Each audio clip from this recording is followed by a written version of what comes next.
this has got. But well, to everyone in the live trading room, good morning, and good morning to everyone on YouTube. Thanks for tuning in, guys. Please go ahead and smack that like button and subscribe to our channel.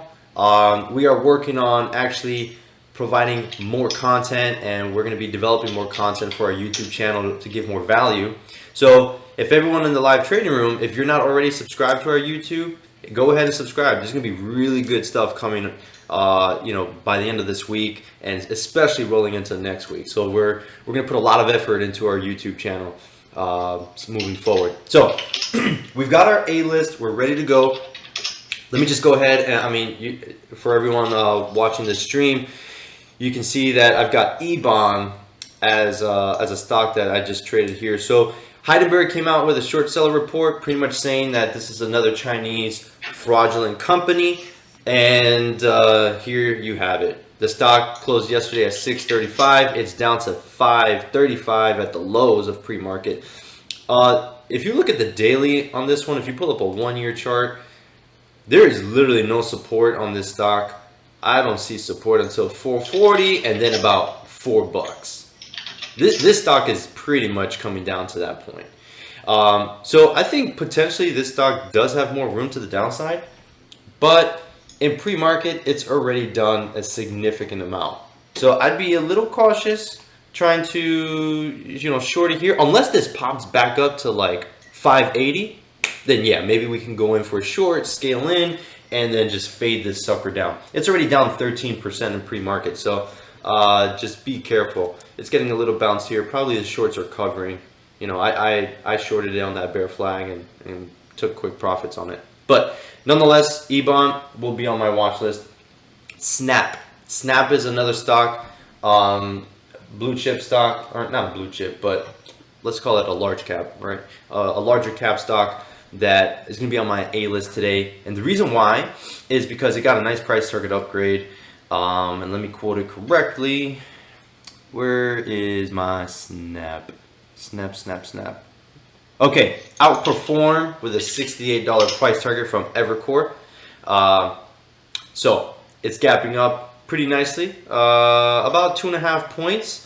So the way I see it, it is flagging up here. If it breaks out of that pre-market high, 55.81, we can go long. Probably put our stops right here, like 55.35. So you're gonna risk about, I would say, give it a 50-cent wiggle room on Snap. On the daily chart, let's take a quick look. Okay, so it looks like it's trying to reclaim the 20 MA on the daily. So that would realistically be I think a fair target, right, for Snap here. Let me actually move this to the side so we can see it a little bit more clearly. Yeah. So like the 20 MA, I think is a fair target. So 56.15, and if it can break out of that, the next target that I would see from not from an intraday perspective, unless a lot of money comes in and a lot of buying support comes in for Snap. But in the coming days, we could probably see like $58 on Snap.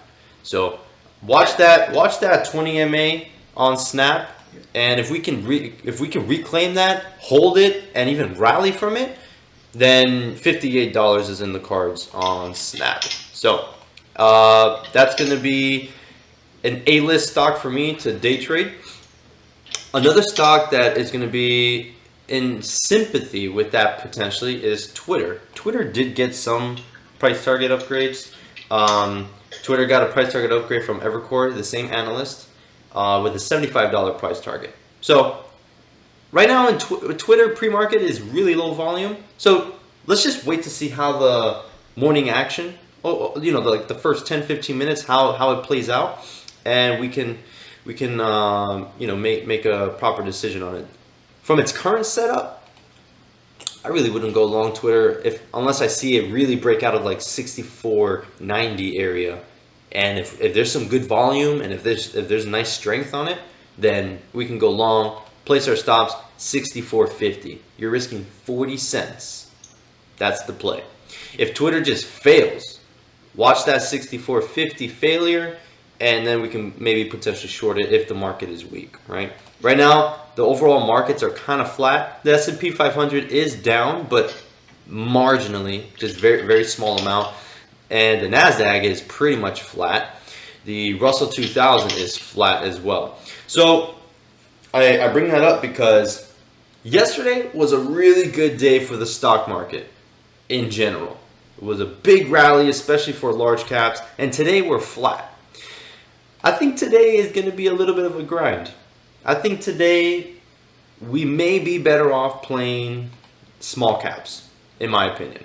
The large caps, I think, had a really big day yesterday, and today may be like a consolidation day. Like big rally, consolidate, hold, provide confirmation that the rally is strong and that's going to hold, and then we can see continuation with a leg up, in the overall market. So that's just my gut feeling. I could be completely wrong unless some news hits the wires and the headlines, but that's just kind of what I'm sensing, right? So another large cap name, Viacom. Viacom is gapping down. Pull up a daily chart. You guys know we've been playing Viacom and making good money off of it. It had a dead cat bounce and tried to hold that bounce for a couple days, and look at it. It's coming straight back down to that low that it made on March 26th. If you see Viacom fail $40, I mean, this is coming straight to the 200-day, which is at 39 and even below. So from an intraday perspective, the way I see it is this. If this fails, I would say like the 41.50 range, I'm going to go in for a short. Place my stops at 41.80. I'll give it a 30-cent risk per share. And let's break that sucker down to 41 and below. If Viacom decides to rally, I would need to see it reclaim 42 to then maybe potentially gap fill it if that's where traders want to take it. So Viacom is going to be more so on my B list, but nonetheless, it's on my list. I'm going to keep an eye on Riot and Mara, especially with the movement in Bitcoin and cryptocurrency. So they're going to be on my B list, but I am keeping an eye on them. So I'm going to, just make sure that I'm in tune with what's going on there. But I do want to maybe spend a little more time on two small caps that are on my radar and that are on my A list. SJ is on my A list.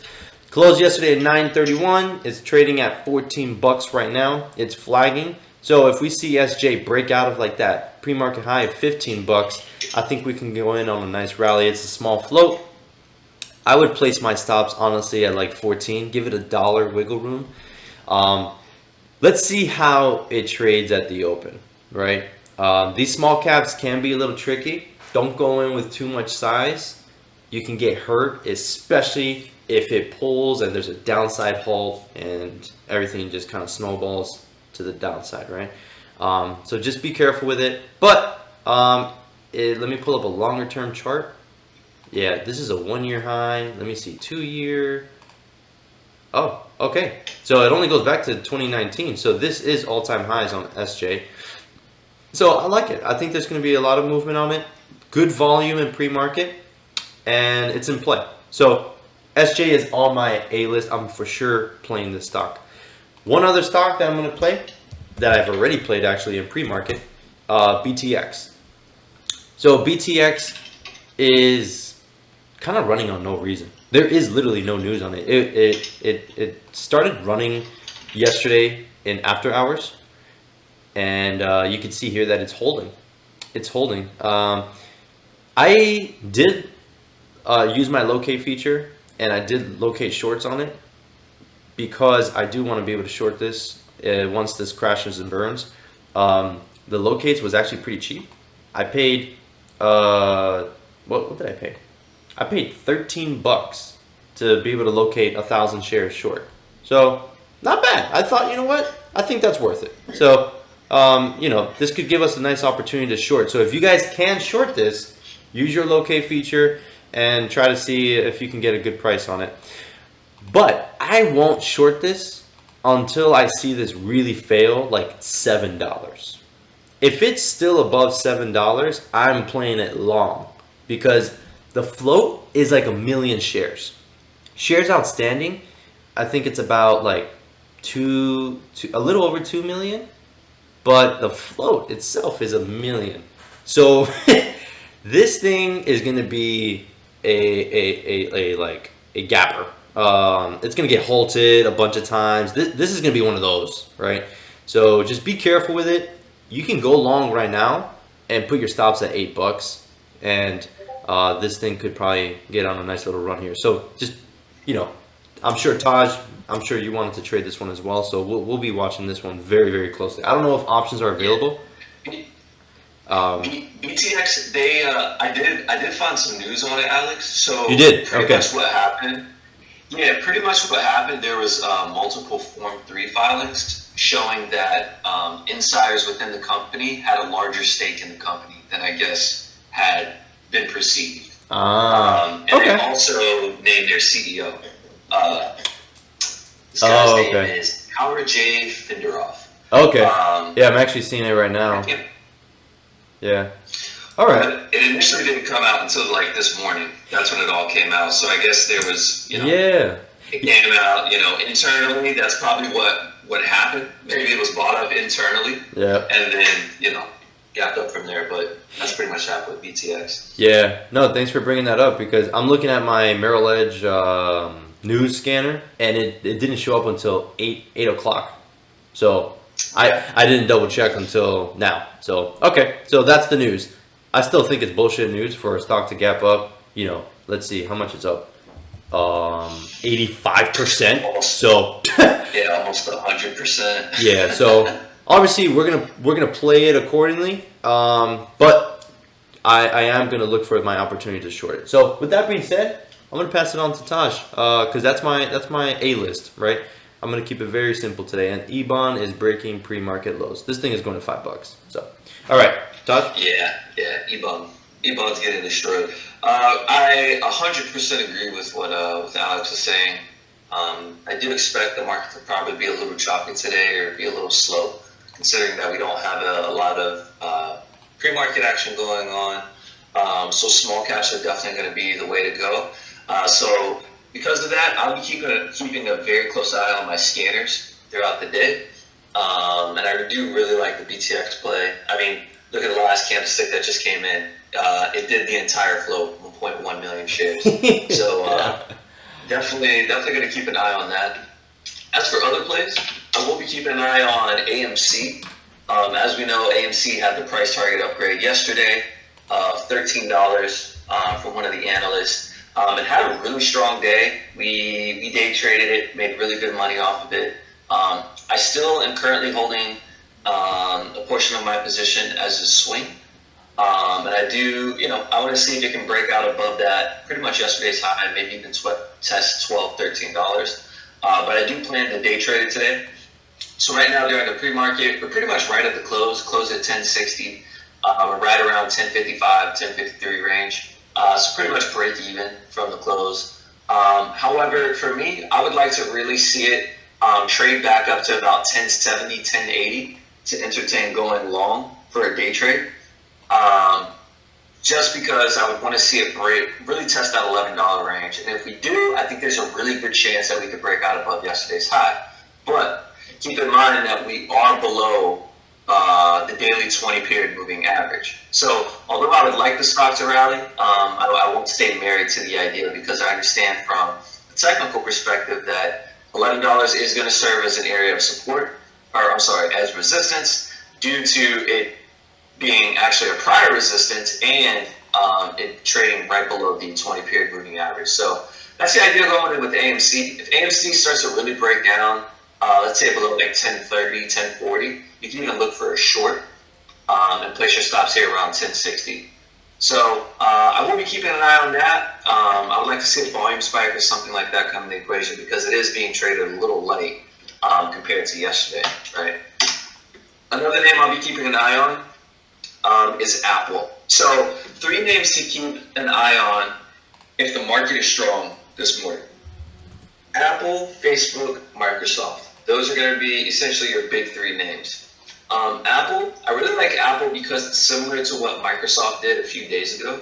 I believe it was 2 days ago, where Microsoft was stuck between a range, and it finally broke out, and that's when we had Microsoft yesterday hit those all-time highs. I think Apple is in a similar position. It's obviously in a much more oversold territory than Microsoft was. However, the similar concept, right? Apple's kind of stuck between this range of about 128 and 116 and hasn't really broken out of it in the past 2 months. So I think today could serve as a day, if the market's strong, where Apple could go back up and test that range around 127, 128. However, if the market's choppy, you could see more of an inside day trade, maybe a little above yesterday's high, maybe pull back a little bit and consolidate for the most part. But like I said, if the market's strong, keep an eye on Apple for it to break above those highs. Apple actually is gapping up slightly, about 30 cents from yesterday's closing price. It did hit a pre-market high of 126.71 about 30 minutes ago. So as of now, I would like to see Apple break out above, let's say, the 126.50 before I start really looking for a long. And we can throw our stops around 126.10. So it's still fairly a small risk, for trading Apple. But again, let's see if the market's strong out of the gates, or if we're going to get that sell-off happen, especially with a slight gap up. Another name, Facebook. Facebook was another monster name yesterday, broke out to all-time highs, broke that key level that we talked about yesterday at 304.67, cleared it, shot all the way up to 310.77, and pretty much closed right near highs around 308.90. Facebook is another name that's gapping up slightly. It's trading around 309.60, 309.50. So we are gapping up about 60 cents. There is a chance that we could test that high yesterday with Facebook. So again, if the market's strong, keep an eye on Facebook. There's some consolidation happening here, pretty much between 309 and 310. So if Facebook starts to break above 310, I think there's a really good chance that we could test that all-time high again, 310.77. So we could look for a long there. Go long around 310, throw our stops around 309. But again, let's see if the market's strong out of the gates before we start taking those positions. Microsoft is another one. Why is my keyboard not working? There we go. Microsoft is another name. It's actually gapping down a bit. It closed yesterday at 249.07. It's actually down to 248.40. But same concept. It's just kind of consolidating down here. Not a lot of volume going on. If you look over the past hour, you have some candlesticks only doing 400 shares, 4,000 shares, 900 shares. Just very, very slow, especially when you compare it to Apple and Facebook. So Microsoft was the hottest stocks out of all of the tech names yesterday, so I do think it's due for a breather today. So although Microsoft is the same concept as Facebook and Apple, as far as if the market's strong, look to go along these names, I would prefer to trade Apple and Facebook due to Microsoft already having that huge move occur yesterday. I think there's a really good chance Microsoft's going to have a slower day today, and knowing that, trade a lot of the other tech names compared to Microsoft. Another name, the Norwegian Cruise Lines. Obviously, they had the news come out yesterday. Pretty much the game plan to starting things back up. I believe it was in July. Yep. If I'm not mistaken. Yep, July 4th. Pretty much saying they have a game plan of getting everything together and have cruises come back to life. So obviously, cruise lines had a very strong day yesterday, and we're actually gapping up today. So closed yesterday around 29.71. The high was 30.10, and we actually gapped up above yesterday's highs initially, up to 30.49 before pulling back. So we're pretty much right at yesterday's highs. So if the Norwegian Cruise Lines start to reclaim $30.40, you can definitely look for a long. Looking on the daily chart, there's really no resistance until around $31.50, $32. So if the cruise lines come out strong today, definitely keep an eye on those, because I think there's a good amount of momentum happening with cruises in general. So keep an eye on the region. It's a cheaper name. Obviously, all of us can trade it, whether it's with options or equity. And I think this has a chance to run, again, if the market is strong. But other than that, that's pretty much going to wrap it up for my list. Like I said, today I'll be very picky with a lot of the plays that I make, because nothing's really sticking out to me. Yeah. Other than BTX does seem interesting because of the obviously the low float and the amount of shares being traded on the stock. So that's really the only name that I'm really excited to trade out of the gates. But other than that, I'm going to be very patient and keep an eye on the scanners throughout the day. Yeah, 100% agree, man. Not a lot that I'm in love with, but I really like your Norwegian Cruise Lines. It wasn't on my A list, so I'm actually putting that on my A list to trade today. Yeah, so for me personally, Ebon, Snap, SJ, BTX, Norwegian Cruise Line, and Apple. Those are going to be my my top 6 stocks that I'm going to be trading, and then everything else that we mentioned is going to be on my B list. So we're almost less than 2 minutes away from market open. So for everyone on YouTube, thanks for tuning in, guys, and we'll see you all later.